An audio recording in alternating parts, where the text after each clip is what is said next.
Micro finance scam కేసులో shocking విషయాలు వెలుగులోకి వచ్చాయి. ఈ స్కామ్లో మంగ్లీ హ్యాండ్ కూడా ఉంది అంటూ స్పష్టంగా రమవత్ మధు దగ్గర పనిచేసిన ఒక వ్యక్తి వీడియో రిలీజ్ చేశాడు. మంగ్లీ తమ్ముడు ఏకంగా బ్యాగుల్లో బట్టల్లాగా డబ్బుల్ని పట్టుకొని వెళ్ళేవాడని, మంగ్లీ 1-2 సార్లు ఆఫీస్కి కూడా వచ్చిందని, మంగ్లీతో రమవత్ మధు గంటలకు గంటలు ఫోన్లో మాట్లాడేవాడని రమవత్ రమేష్ అనే వ్యక్తి ఓ వీడియో రిలీజ్ చేశాడు. మధు ఆఫీస్లో పనిచేశాడు రమవత్ రమేష్.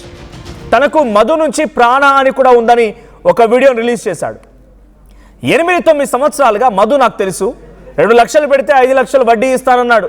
మా నాన్నను నమ్మించి 10 లక్షలు పెట్టించాడు. మల్లెపల్లిలో ఆఫీస్ ఓపెన్ చేసి నా దగ్గర పని చేయని కూడా చెప్పాడు. 25,000 రూపాయల జీతం ఇస్తానన్నాడు. కొన్నిసార్లు ఆఫీస్కి మంగ్లీ తమ్ముడు కూడా వచ్చేవాడు. సో నేను అడిగితే మధు దాటవేసేవాడు. ఓసారి మంగ్లీ కూడా ఆఫీస్కి వచ్చింది, ఓసారి ఇంటికి కూడా వచ్చింది అని చెప్పి అంటున్నాడు రమేష్. శివ చౌహాన్ వచ్చి క్యాష్ తీసుకెళ్లేవాడు. అంటే మంగ్లీ వాళ్ళ తమ్ముడు శివ చౌహాన్ వచ్చి క్యాష్ తీసుకెళ్లేవాడు. టూరిస్ట్ బ్యాగుల్లో డబ్బులు తీసుకెళ్లేవాడు అని చెప్పి రమేష్ చెప్తున్నాడు. రమవత్ మధు అకౌంట్కే డబ్బులు పంపేవాళ్ళు. మల్లేపల్లి ఆఫీస్లో నన్ను ఒకసారి మధు బెదిరించాడు కూడా అని రమేష్ చెప్తున్నాడు. చంపేస్తా అంటూ వార్నింగ్ కూడా ఇచ్చాడట. మంగ్లీతో మధు గంటలకు గంటలే ఫోన్లో మాట్లాడేవాడు అని చెప్పి రమవత్ రమేష్ చెప్తున్నాడు. రమవత్ రమేష్ కూడా మధు దగ్గర పనిచేసే వ్యక్తే. ఆయన కూడా నమ్మించి 2 లక్షలు ఇస్తే 5 లక్షలు అని చెప్పి వాళ్ళ నాన్నను నమ్మించి 10 లక్షల రూపాయలు పెట్టుబడి పెట్టించాడట. ఆ డబ్బులు ఎటూ రాలేదు. నాకు మధు నుంచి ప్రాణహాని ఉంది, మధు దగ్గర నేను పనిచేశాను కాబట్టి నాకు కొన్ని విషయాలు తెలుసు అని చెప్పి కొన్ని సంచలన వీడియో ద్వారా ఆ విషయాలు బయట పెట్టాడు. మంగ్లీ ఒకసారి ఆఫీస్కి వచ్చిందని, మధు ఇంటికి మంగ్లీ వెళ్ళిందని, మంగ్లీ తమ్ముడు శివ చౌహాన్ టూరిస్ట్ బ్యాగుల్లో బట్టలు నింపుకునే రాగా డబ్బుల కట్టలు నింపుకొని వెళ్ళేవాడని, మంగ్లీతో మధు గంటలకు గంటలే ఫోన్లో మాట్లాడేవాడని చెప్పి రమేష్ చెప్తున్నాడు. దగ్గర రమేష్ ఏం మాట్లాడా వీడియోలో ఏముందో ఒకసారి మీరు కూడా చూడండి. నా పేరు రమేష్, రమావత్ రమేష్. మాది వచ్చేసి కేశంనేనిపల్లి. ఇంతకుముందు మండలం పియ్యపల్లి ఉండేది, ఇప్పుడేమో గుడిపల్లి అయిపోయింది సార్. ఇంకోటి ఏమనంటే ఇప్పుడు ఈ స్కామ్ అయిపోయింది కదా, మైక్రో స్కామ్లా కొన్ని నా కాడ నుంచి కొన్ని డబ్బులు తీసుకున్నారు సార్. దేని ద్వారా అని అంటే గత 8-9 సంవత్సరాల నుంచి నేను రమవత్ మధు ఇద్దరం కలిసి ఇంతకుముందు పనిచేసేది. తర్వాత వాళ్ళమ్మ చనిపోయింది. వాళ్ళమ్మ చనిపోయిన తర్వాత మా ఇంటికి వచ్చేది, తినేది, తాగేది అన్నీ మేము చూసుకునేది. అతనికి బట్టలు కూడా మా అమ్మే కడిగి మాకెక్కడికైనా పోవాలన్నా కానీ పైసలు ఇచ్చి మాకు కొన్నిసార్లు మా అమ్మ కూడా మాకు సహాయం చేసింది. ఆ విషయం ఆయనకు కూడా తెలుసు. మా అమ్మకు పెద్దమ్మ అని అంటాడు, మా నాన్నకు పెదనాన్న అని అంటాడు. తర్వాత అదే ప్రకారంగా నడుస్తుంటే ఆ ఇన్ఫినిట్ కంపెనీ అనేది ఎత్తిపోయిన తర్వాత మళ్ళీ వెస్టేజ్ కంపెనీ వచ్చింది. వెస్టేజ్ కంపెనీలా ఇక ఇన్ఫినిట్లోనే చాలా రిస్క్ పడ్డాం కదా. వాళ్ళు చూసుకోవాలంటే నేను కొన్నిసార్లు ఆటోకి పోయినా, హైదరాబాద్ ఆటోకి పోయినా, ఆటో నుంచి నేను మంచి బతుకుతున్నా.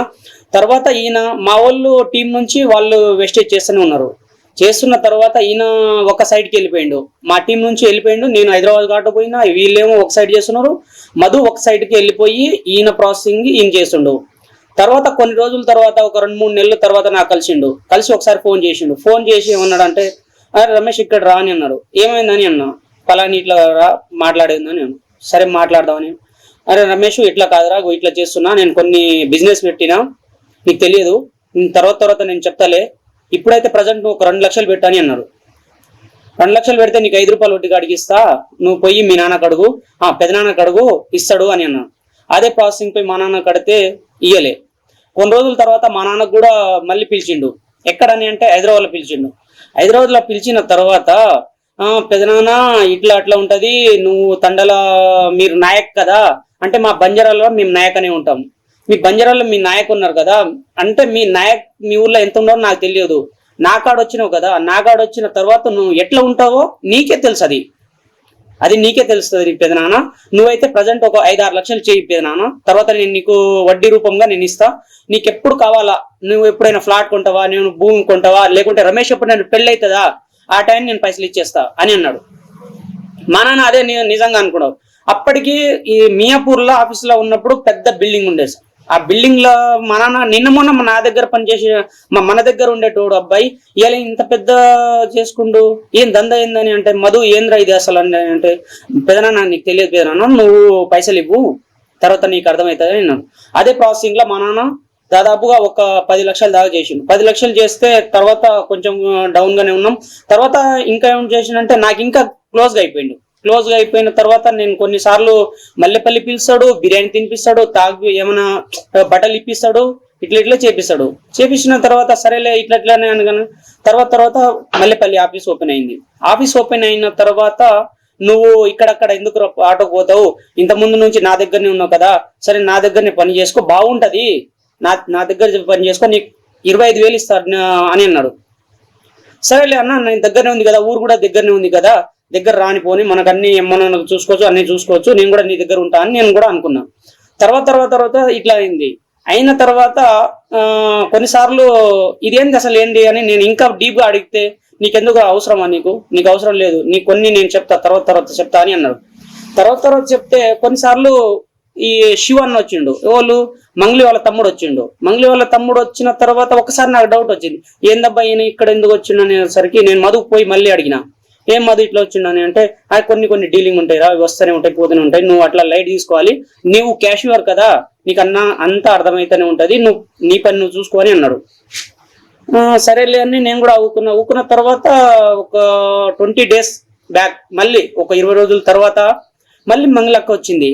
మంగళక్క వస్తే అది ఏ టైంకి వచ్చింది, నేను ఆఫీస్ మొత్తం బంద్ చేసిన, నేను 6 గంటలకే క్లోజ్ చేసా ఆఫీస్ క్లోజ్ చేసిన తర్వాత నేను రూమ్ పోయిన తర్వాత ఫోన్ చేసిండు, అరే రమేష్ ఇక్కడ వచ్చి ఆఫీస్ ఓపెన్ చేయని అన్నాడు. చేసిన అంతలే మంగళక్క వచ్చింది. అక్క వచ్చిన తర్వాత ఇక వాళ్ళిద్దరు ముగ్గురు ఉన్నారు అక్కతోటి పాటు, ఈయన శివ ఉండు, అక్క ఉంది, ఇంకోటి అంటే ఈయన మధు కూడా ఉండు. వీళ్ళు ముగ్గురు నలుగురు ఉంటే నేను ఆఫీస్ ఓపెన్ చేసిన తర్వాత కథం నువ్వు వెళ్ళిపోరా అని అన్నాడు. రూమ్ పోయి నేను పడుకున్న తర్వాత వాళ్ళు ఏ టైంకి వెళ్ళిపోయినా కూడా నాకు తెలియదు, మళ్ళీ వాళ్ళు ఎప్పుడు పోయిరో కూడా నాకు తెలియదు. నేను పొద్దున మళ్ళీ 6 గంటలకు నేను వచ్చిన, ఎందుకు ఉన్నారా పోయిరా, లేకుంటే మన సార్ కదా ఎంతైనా మనకు ఆడ పని చేస్తున్నాం ఆయన కాడ పోవాలి, పొద్దునే ఇక వాళ్ళు చూసుకోవాలన్నప్పుడు నేను పోతే లేరు వాళ్ళు. అట్లనే మళ్ళీ నేను నా పని నేను చేస్తూనే ఉన్నా.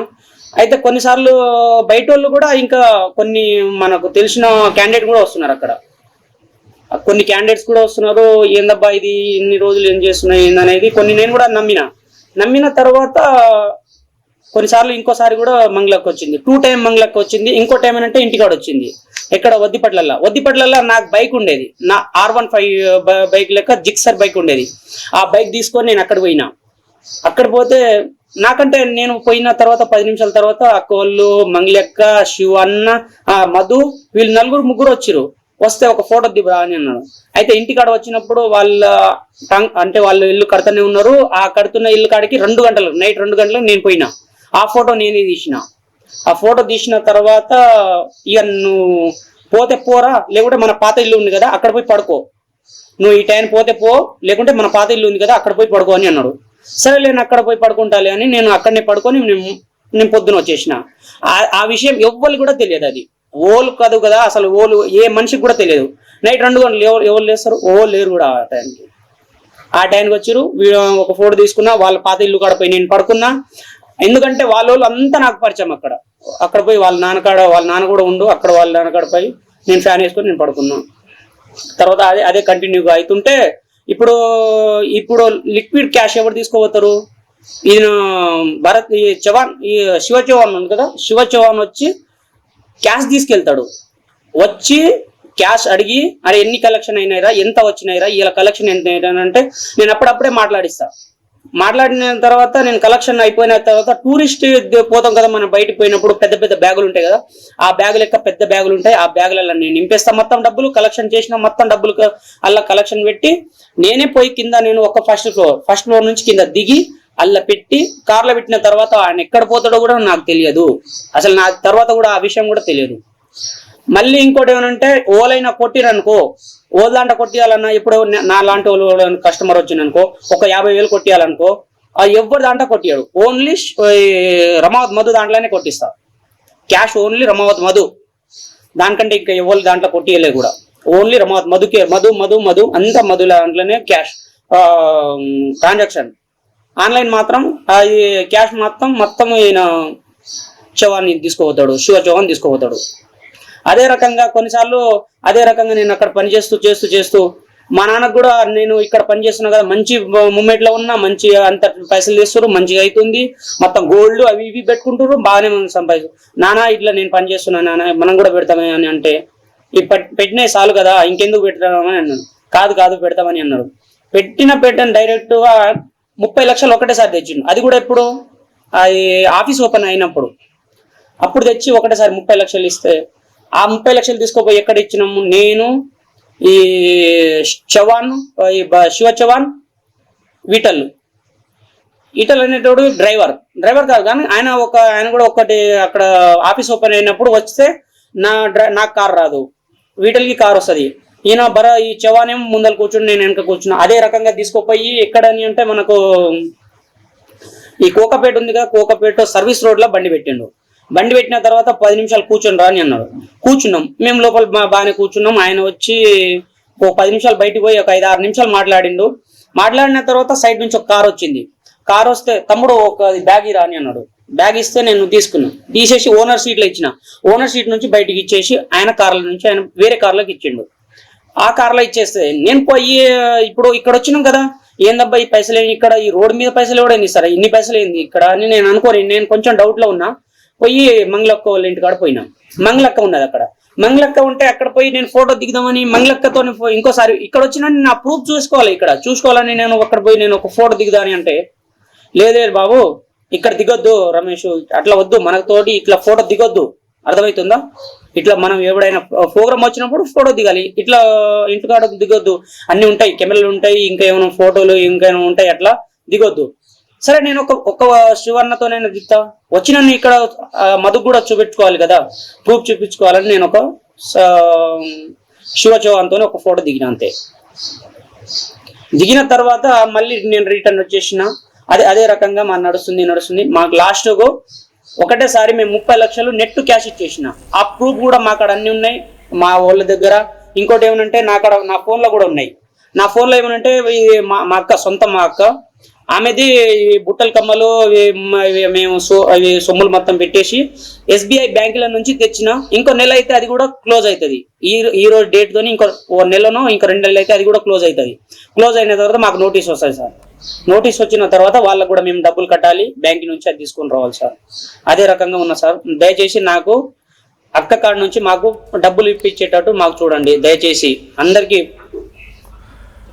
ఆయన పేరు రమవత్ మధు కంపెనీలో పనిచేస్తూ ఉండేవాడట. అయితే ఫస్ట్ తను చెప్పిన మాట మీరు డీటెయిల్గా వింటే కనుక, వాళ్ళ అమ్మని పెద్దమ్మ అనేవాడంట. అంటే రమేష్ వాళ్ళ అమ్మని పెద్దమ్మ అనేవాడంట. రమేష్ వాళ్ళ నాన్నని మధు పెద్దనాన్న అనేవాడంట. సో తను ఏదో కంపెనీలో పనిచేస్తున్నాడు, తన దగ్గర ఉండేవాడు, వస్తూ పోతూ ఉండేవాడు, నాతో కూడా చాలా చక్కగా మాట్లాడేవాడు, అంతవరకు బాగానే ఉంది. మేము కూడా అక్కడ కొంత మధుని గారాబం చేసే వాళ్ళము, మధుతో మాట్లాడే వాళ్ళం అని చెప్పి రమేష్ చెప్తున్నాడు. ఆ తర్వాత ఏం జరిగింది తెలియదు. వెస్టేజ్లో చేశాడు, వెస్టేజ్ తర్వాత ఇంకోటి చేశాడు. ఆ తర్వాత సడన్గా 1 ఇయర్ కనిపించకుండా పోయాడు. పెద్దగా ఒక బిజినెస్ స్టార్ట్ చేశాడు. ఫస్ట్ అవుట్ బిజినెస్ మీకు తెలిసిందే, నల్గొండ దేవరకొండ ప్రాంతంలో తనకు సంబంధించి ఒక స్కామ్ బయటపడడం, CID ఆస్తులు సీజ్ చేయడం అన్నీ తెలిసిందే. అంతకంటే అంటే ఇది GNI స్టార్ట్ చేసిన తర్వాత జరిగిన ఇన్సిడెంటే, బట్ అప్పటికి అలా జరిగింది. దాని తర్వాత నుంచే హైదరాబాద్ మియాపూర్లో ఆఫీస్ స్టార్ట్ చేశాడు. రమేష్ తండ్రి దగ్గర నుంచి ఒప్పించి మెప్పించి 10 లక్షల రూపాయలు పెట్టుబడి కూడా పెట్టించాడంట. ఆ డబ్బు వాళ్ళు తీసుకొచ్చింది ఎట్లా అంటే నగలు కుదబెట్టి, వాళ్ళ ఇంట్లో బంగారు ఆభరణాలు కుదబెట్టి డబ్బులు తీసుకొచ్చారు. సో ఎట్లా కూడా మనకు పరిచయం ఉంది కదా, తమ్ముడు నా దగ్గర పనిచేయరా అని చెప్పి డైరెక్ట్గా రమేష్ని పిలిచి రమేష్ని మధు దగ్గర పని చేయించుకునేవాడు. క్యాషియర్గా పనిచేస్తాడు రమేష్. మియాపూర్ ఆఫీస్కి కట్టలు డబ్బులు వచ్చి ఎవరు పట్టుకొస్తున్నారు, ఎందుకు పట్టుకొస్తున్నారు, ఈ డబ్బుల్ని మధు ఏడవాడుతున్నాడు, ఏం అడిగినా ఏం చెప్పకపోయేది. నువ్వు జస్ట్ క్యాషియర్గా ఉన్నావు, పని చేసుకొని డబ్బులు ఇస్తాయి, ఇవన్నీ అడగొద్దు, ఇవన్నీ చాలా పెద్ద వాళ్ళకి సంబంధించిన అంశాలని చెప్పేవాడంట. ఇక కంప్లీట్గా మంగ్లీ తమ్ముడు శివ చౌహాన్ టూరిస్ట్ బ్యాగుల్లో బట్టలు నింపుకొని వెళ్ళాల్సిన బ్యాగుల్లో డబ్బుల కట్టలు నింపుకొని వెళ్ళేవాడంట. ఒక్కో రోజు ఒక్కో టూరిస్ట్ బ్యాగ్ నిండిపోయేదంట. తీసుకెళ్ళి ఆ బ్యాగ్ నిండా డబ్బులు తీసుకెళ్ళి కింద కారులో పెడితే అప్పుడు మధు తీసుకెళ్లేవాడంట, లేదా శివ తీసుకెళ్లేవాడంట. ఎక్కడికి తీసుకెళ్తున్నారు, ఎందుకు తీసుకెళ్తున్నారు, ఏమి చెప్పకపోయేవాడు. నేను అడగలేదు, నాకు జీతం ఇస్తున్నాను, ఆయన దగ్గర పని చేస్తున్నాను, సార్గానే చూసేవాడిని మధుని అని చెప్పి రమేష్ చెప్తున్నాడు. 1-2 సార్లు శివ చౌహాన్ అక్కడ రావడంతో పాటుగా డబ్బులు తీసుకెళ్ళడం అంతా జరుగుతూనే ఉంది రెగ్యులర్గా. మంగ్లీ కూడా వచ్చిందంట. సో మంగ్లీతో ఫోటో తీసుకోవడానికి వెళ్తానంటే మధు వద్దని చెప్పండి, చాలా పెద్దవాళ్ళ అంశం, ఇక్కడ ఫోటోలు తీసుకోవద్దు బాగుండదని చెప్పి ఆపాడంట. మంగ్లీ కూడా వచ్చిందనడానికి రమేషే ఆఫీస్ అంటే మల్లెపల్లి ఆఫీస్ కానీ లేకుంటే మియాపూర్లో ఉన్నటువంటి మధు ఆఫీస్కి మంగ్లీ కూడా వచ్చిందనడానికి రమేషే ఒకే ఒక్క ఆధారం. ఇక్కడ రమేష్ ఏం చెప్తున్నా, నాకు ప్రాణహాని ఉంది, నా డబ్బులు వాళ్ళ దగ్గరే ఉన్నాయి, నా డబ్బులకు ఇప్పించండి అని రకంగా రమేష్ చెప్తూ ఉన్నాడు. అటు మంగ్లీ ఉంది అని కూడా చాలా స్పష్టంగా కాన్ఫిడెంట్గా రమేష్ చెప్తున్నాడు. సో దీనికి సంబంధించి మరిన్ని అప్డేట్స్ ప్రతినిధి ఇన్నారెడ్డి అందిస్తారు. ఇన్నారెడ్డి, సో రమేష్ వీడియోతో మరిన్ని ఆసక్తి రేపే అంశాలు బయటపడుతున్నాయి. మంగ్లీ తమ్ముడు శివ చౌహాన్, మంగ్లీ ఏమో మా తమ్ముడు అమాయకుడు, ఈ మొహమా అండి డబ్బులు లెక్క పెట్టేది, ఈ మొహమా అండి అమాయకుడు అని చెప్పి పదే పదే శివ మొహం చూపిస్తోంది. కానీ ఆ శివ కట్టలు బ్యాగుల కట్టలు డబ్బులు నింపేటువంటి బ్యాగుల 10ల సంఖ్యలో బ్యాగుల్ని మోసుకెళ్లేవాడట. మంగ్లీ కూడా 1-2 సార్లు వచ్చిందని రమేష్ చెప్తున్నాడు. రమేష్కి ప్రాణహాని ఉందని కూడా చెప్తున్నాడు. రమేష్ వీడియో తర్వాత ఇంకెటువంటి సినారియో చోటు చేసుకుని ఇప్పటివరకు అప్డేట్స్ ఏంటి? మనం గమనించవచ్చు, ఇప్పుడు దాకా కూడా మీడియా అడిగినా లేకపోతే బాధితులు అడిగినా కూడా ఈమె పేరు చెప్పి డబ్బులు వసూలు చేశారు, తర్వాత శివ ఇన్వాల్వ్మెంట్ ఉందని చెప్పినప్పటికి కూడా ఆమె ఎంతప్పటికీ నాకు సంబంధం లేదు, మా తమ్ముడు సంబంధం లేదు చెప్పే ప్రయత్నం చేసింది. అయితే ఈ రోజు రమేష్ చెప్పిన విషయాలన్నింటినీ మనం పరిశీలిస్తే తను మోసపోవటమే కాకుండా ఏ విధంగా డబ్బులు కట్టలు తీసుకొచ్చాము, ఎవరికి ఎలా అందజేసామన్న విషయాన్ని కూడా చాలా డీటెయిల్డ్ గా ఇవ్వడం జరుగుతుంది. అంటే ఇంకో మాట మనం చెప్పుకోవాలి, ఇతను మధుకి చాలా క్లోజ్ గా ఉండేవాడు. అంటే బిజినెస్ లో సెట్ కాక ముందు కూడా ఏదైనా అవసరమైనా కూడా మా ఇంట్లో తిని మా ఇంట్లోనే ఉండే పరిస్థితి కూడా ఉంది. ఇంట్లో అమ్మ నాన్న పెద్దమ్మ పెద్దనాన్న అని పిలిచేంత స్వతంత్రం కూడా ఉంది. అలాంటి వ్యక్తి ఫస్ట్ 3 లక్షలు పెట్టించడం, తర్వాత 30 లక్షల దాకా దాన్ని పెంచడం, ఇవన్నీ కూడా అంటే రమేష్ కూడా చూశాడు. డబ్బుల ట్రాన్సాక్షన్ కానీ కట్టగట్టలు తిప్పడం కానీ చూసిన తర్వాత ఖచ్చితంగా మనకు కూడా లాభాలు వస్తాయని చెప్పేసి అంటాం. తర్వాత ఇంకో విషయం కూడా మీరు ఇందులో ప్రస్తావించినట్టుగా ఇక్కడ డబ్బులు కట్టలు తీసుకుపోయిన క్రమంలో కావచ్చు, వాళ్ళ ఇంటికి వెళ్ళిన క్రమంలో కావచ్చు, ఆ డబ్బు అందజేస్తున్నప్పుడు మరి ఇప్పుడు మధుకు సంబంధించిన డబ్బులు తీసుకుని అందజేస్తున్నాడు. నేను అందజేసానా లేదా అని చెప్పడానికి ఎవిడెన్స్ కావాలని చెప్పని ఒక ఫోటో అడిగినప్పుడు అక్కడ మంగ్లీ దాన్ని అబ్జెక్ట్ చేసింది.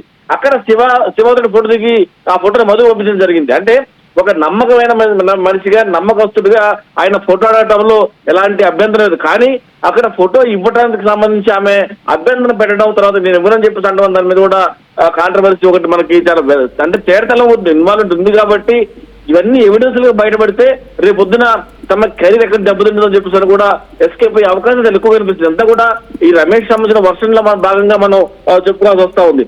అయితే మరి దీంట్లో ప్రధానంగా గమనిస్తే మొత్తంగా వాళ్ళ నాన్నను నమ్మించి ఒకసారి 2 లక్షలు, తర్వాత 5 రూపాయల వడ్డీస్ అని చెప్పి అంటాం, తర్వాత మళ్ళీ 10 లక్షల వరకు కూడా ఈ మోసపోవడం. అలాగే మల్లేపల్లిలో ఆఫీస్ ఓపెన్ చేసే క్రమంలో ఏ రకంగా తాను ఏ రకంగా ఇంటరాక్ట్ అయ్యాడు, ఎలా ఉండేవాళ్ళు, తర్వాత మంగ్లీ ఏ సమయంలో వచ్చింది, ఇవన్నీ కూడా దానికి ప్రత్యక్ష సాక్షి.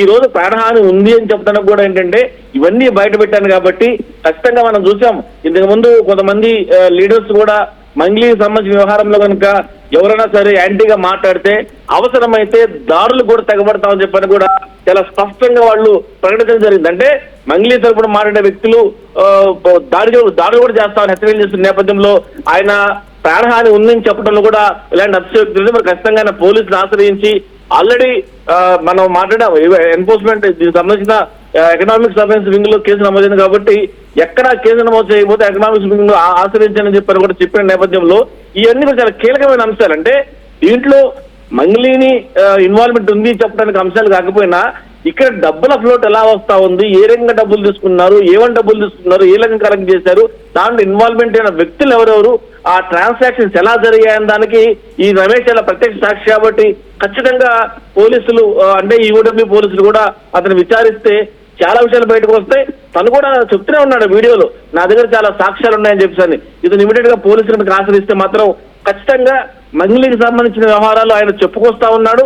దానికి సంబంధించిన సాక్ష్యాలు కనుక ప్రొడ్యూస్ చేశారంటే మాత్రం దీంట్లో మంగ్లీ తాను తప్పు చేశారు లేదా అన్న విషయం మీద తేల్చాల్సింది మనం కాదు, పోలీసులు.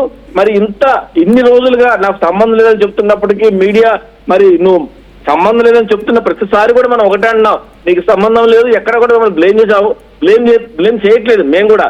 కాకపోతే మిమ్మల్ని నమ్మి అంటే మీ పేరు చూసి మేము ఇన్వెస్ట్ చేశాం కాబట్టి మిమ్మల్ని మీరు ఉన్నారని చెప్పి నమ్మించిన వ్యక్తులు, తర్వాత ఈ బాధితులు ఉన్న వాళ్ళకి సపోర్ట్ గా ఎందుకు రారు, సపోర్ట్ చేస్తాను, వాళ్ళకి డబ్బులు రావాలా, నన్ను ఏమైనా పర్లేదు చెప్పండి, డైలాగులు చెప్తున్నారు రెడ్డి వరుసగా నిన్న డైరెక్ట్ గా ఒక అమ్మాయితో ఫోన్ లో మాట్లాడుతూ మంగ్లీ రెడ్ హ్యాండెడ్ గా తన గురించి ప్రెస్ మీట్ పెట్టమని రిక్వెస్ట్ చేసిన మహిళ చెప్పుకొచ్చింది ఒక అమ్మాయి. ఆ తర్వాత లైవ్ లోనే ఎవరో ఒక గద్వాల నుంచి వచ్చిన వ్యక్తి తిరుమలేష్ అంట వాడే చేస్తున్నాడని చెప్పి కొంత తిరుమలేష్ పైన అసభ్యంగా తిరుమలేష్ పైన ఏకవచనంతో మాట్లాడుకొచ్చింది. ఇప్పుడు డైరెక్ట్గా రమవత్ రమేష్ ఎవరైతే మధు దగ్గర పనిచేసిన క్యాషియర్ ఉన్నాడో అక్కడ కూడా మంగ్లీ పేరు చెప్తున్నారు. ఇంత స్పష్టంగా ఒకదాని తర్వాత ఒకటి మంగ్లీ వ్యవహారం బయటపడుతూ ఉంటే మంగ్లీ రియాక్షన్ ఏంటి? 2-3 రోజులు ఇక్కడ కనిపించట్లేదు. పరారిలో ఉన్నారా, అబ్స్కాండ్ అయ్యారా? అయితే మనకు అందున్న సమాచారం ప్రకారం మాత్రం పరారిలో ఉన్నారని చెప్తా ఉన్నారు. కొద్దిసేపటి క్రితమే, ఒక అరగంట 30 గంట క్రితమే కొంతమంది వ్యక్తులు మంగ్లీకి సపోర్ట్ గా ఎవరన్నా సరే మంగ్లీకి వ్యతిరేకంగా మాట్లాడితే మాత్రం వాళ్ళ మీద అటాక్ చేస్తామని చెప్పిన నేపథ్యం చూడొచ్చు. అలాగనే ఇవన్నీ కూడా అంటే సీక్వెన్స్ అన్ని కూడా ఒక్కొక్కటి ఆమెను ఆమె వైపు ఏదో చూపుతున్నప్పుడు మరి ఆమె అంటే భయపడతా ఉంది. ఇన్ని రకాలుగా అమ్మాయిని అప్రోచ్ అవడము, తర్వాత కొంతమంది మత పెద్దలు అంటే వాళ్ళ యొక్క పెద్దలను ఆశ్రయించడము, ఇవన్నీ కాకుండా ఎవరైతే మోసపోయారో వాళ్ళందరినీ గ్యాదర్ చేసి ఎలా మోసపోయారు, ఎక్కడ నా పేరు వాడారు, ఎక్కడెక్కడ మీరు రకంగా ఇబ్బంది పడ్డారని చెప్పేసి వాళ్ళతో మాట్లాడి వాళ్ళతో కలిసిగా ఫైట్ చేస్తే ఈ రకంగా మంగ్లీ ట్రోల్ అయ్యేది కాదు. ఇప్పుడు రమేష్ చెప్తున్న దాన్ని బట్టి ఎంతవరకు ఇన్వాల్వ్మెంట్ ఉంది అన్న విషయం మీద శివాను చూపిస్తూ మా తమ్ముడికి ఎలాంటి సంబంధం లేదు, మేము గుడి కట్టాము, చాలా అసలు ఇట్లాంటి విషయాలు ఇన్వాల్వ్ కాడు చెప్పని కరాఖండ్గా చెప్పిన మనిషి మరి మధు దగ్గర పనిచేసే రమేష్ అని వ్యక్తిస్తున్న అంశాలు ఏమైతున్నాయో ఖచ్చితంగా పోలీసు యంత్రాంగం దీన్ని కీలకంగా తీసుకొని ఆయన దగ్గర ఎవిడెన్స్లు కనుక కలెక్ట్ చేస్తే ఖచ్చితంగా దాంట్లో నిజాలు బయటపడతాయి. మనం ఈ రోజు మంగ్లీ తప్పు చేసింది, శివ తప్పు చేసింది చెప్పిన ఎవరు కూడా మనం దాన్ని పాయింట్అవుట్ చేయట్లా. కాకపోతే జరుగుతున్న పరిణామాలన్నీ కూడా వాళ్ళ మీద పాయింట్అవుట్ చేయలేదు చూపుతున్నాయి. కాబట్టి నిజనిర్ధారణ అంటే తాము కరెక్ట్ గా ఉన్నామని చెప్పుకోవాల్సిన బాధ్యత డిపార్ట్మెంట్ దగ్గర చేయాల్సిన వాళ్ళకు ఉంది. కాబట్టి మరి వాళ్ళు మంగ్లీ మాత్రం ఏ రకంగా కూడా మధు మీద కేసు పెట్టడం కానీ అంటే ఈ బాధితుల దగ్గరకు వచ్చి మాట్లాడడం కానీ కూడా ఎక్కడ జరగట్లేదు. కానీ ఇవి కాకుండా అంటే తనను తాను సెల్ఫ్ డిఫెన్స్ కోసం ఉంటారు, దీన్నే తనను తాను రక్షించుకోవడం కోసం రకరకాల ప్రయత్నాలు చేస్తుంది. అవన్నీ కూడా ప్రయత్నాలు చేయాల్సిన అవసరం లేదు. నిజంగా కనుక తనకి ఇన్వాల్వ్మెంట్ లేదు, తనకు సంబంధం లేదు అనుకుంటే మాత్రం నిన్నటి ఆ అమ్మాయి చెప్పిన ప్రత్యూష రాథోడ్ చెప్తున్న అంశంతో ఇప్పుడు వరకు పెట్టినటువంటి ప్రెస్ మీట్లు అన్ని కూడా మంగ్లీ పెట్టమని చెప్పి ఆ బంజారా సంఘాల మీద ఆ బంజారా నాయకుల మీద ఒత్తిడి తీసుకొచ్చిన ప్రెస్ మీట్సేనా? అంటే వాళ్ళు చెప్పి మంగ్లీకి ఎటువంటి ప్రమేయం లేదు అనే రకంగా వాళ్ళు చెప్తూ ఉన్నారు. బట్ ప్రత్యూష రాథోడ్ విషయంలో ఏం జరిగింది? తన ప్రెస్ మీట్ పెట్టమని మంగ్లీ రిక్వెస్ట్ చేసింది. నా గురించి మంచిగా చెప్పు, నేను ఒక సెలబ్రిటీని ఎక్కడ మాట్లాడకూడదు, మాట్లాడను కూడా, మీరంతా వెళ్ళండి మాట్లాడండి నా గురించి అని చెప్పినట్టుగా తను ప్రొవోకేట్ చేస్తోందట. అంటే తప్పు చేసి వీళ్ళందరితో ప్రొవోకేట్ చేయించి ప్రెస్ మీట్ పెట్టిస్తోందా? తనకేం ప్రమేయం లేదని చెప్పి పక్క వాళ్ళతో చెప్పిస్తోందా? ఖచ్చితంగా మనోజ్ మీరు చెప్పింది మాత్రం 100% నిజం. తప్పు కనుక చేయకపోతే తనకు సపోర్ట్ గా ప్రెస్ మీట్లు పెట్టించాల్సిన అవసరమే లేదు. ఇది సైకలాజికల్ గా ఒక మనిషి సెల్ఫ్ డిఫెన్స్ లో పడ్డప్పుడు తనకు తాను రక్షించుకునే ప్రయత్నంలో భాగంగా చేసే తప్పులు ఇవన్నీ కూడా అంటే పబ్లిక్ ఈ రోజు ప్రజలు గమనిస్తా ఉన్నారు. సోషల్ మీడియాలో కావచ్చు, తర్వాత మీడియాలో వస్తున్న కథ గమనిస్తా ఉన్నారు. ఇక్కడ మనం చూస్తే ఒకప్పుడు అంటే చాలా అభిమానం చాలా ఎక్కువగా ఉంది. 2 తెలుగు రాష్ట్రాల్లో కూడా మంగ్లీ అంటే చాలా అభిమానం పెంచుకున్న చాలా మంది ఏ కామెంట్స్ లో కూడా మనం 100% కామెంట్స్ చూస్తే 90% కామెంట్స్ వ్యతిరేకంగా ఉన్నాయి. అంటే ప్రజలు కూడా ఏది నిజం ఏది అబద్ధం అని అంటే నిర్ణయించుకునే హక్కు వాళ్ళకు ఉంది. ఈ రోజు నా టెక్నాలజీ పెరిగింది, నాలెడ్జ్ కూడా పెరిగింది. కాబట్టి ఎవరు కూడా ఆమె చేసిన తప్పు తర్వాత ఆమెకి సంబంధం చెప్పారు ఎవరు కూడా మాట్లాడే సందర్భం లేదు. కాకపోతే ఈ ప్రెస్ మీట్ పెట్టించడము, వేరే వాళ్ళతో మాట్లాడటము, ఆ తిరుమలేష్ అనే వ్యక్తిని ఆ రకంగా మాట్లాడే విధానం కూడా అది అన్పార్లమెంటరీ వర్డ్స్ మాట్లాడడం కూడా కరెక్ట్ కాదు. ఖచ్చితంగా ఈ రమేష్ ఇచ్చిన ఈ ఎవిడెన్స్ ఏవైతే ఉందో చాలా కీలకమైనదిగా పోలీసులు భావించారు. అతని దగ్గర సమాచారం సేకరిస్తే మాత్రం డెఫినెట్ గా నిజాలు బయటకు అవకాశం అనిపిస్తా ఉంది Manoj. Right, thank you Nareddy. So మొత్తంగా మంగ్లీకి సంబంధించినటువంటి ఆరోపణలు ఎదుర్కొంటున్న మైక్రో ఫైనాన్స్ స్కామ్ లో రోజుకో సంచలన విషయం బయటపడుతోంది. రమవత్ మధు దగ్గర పనిచేసిన రమవత్ రమేష్ వీడియో మరింత సంచలనం రేపుతోంది. మంగ్లీ 1-2 సార్లు ఆఫీస్కి వచ్చిందని, మంగ్లీ తమ్ముడే డబ్బుల కట్టలు ఆ నోట్ల కట్టల్ని బ్యాగ్లో నింపుకొని పెళ్ళేవాడని ఈ వీడియో మరింత కొత్త కోణాన్ని చూపిస్తోంది. సో మరి దీనిపైన మంగ్లీ ఎలా రియాక్ట్ అవుతారో, 2 రోజులుగా తనపై వస్తున్న ఆరోపణలకు కానీ తనపై వస్తున్నటువంటి కొత్త అంశాలకు కానీ ఎక్కడ కూడా రియాక్ట్ అనే దాఖలాలు లేవు. మరి ఇప్పుడు ఎలా రియాక్ట్ అవుతారు ఆవిడ, తన రియాక్షన్ ఏముంటుందో. బట్ యాజ్ ఆఫ్ నో తను ఎక్కడ కూడా కనిపించకపోవడంతో మంగ్లీ పరారులో ఉన్నారనే అనుమానం పబ్లిక్లో కలుగుతోంది.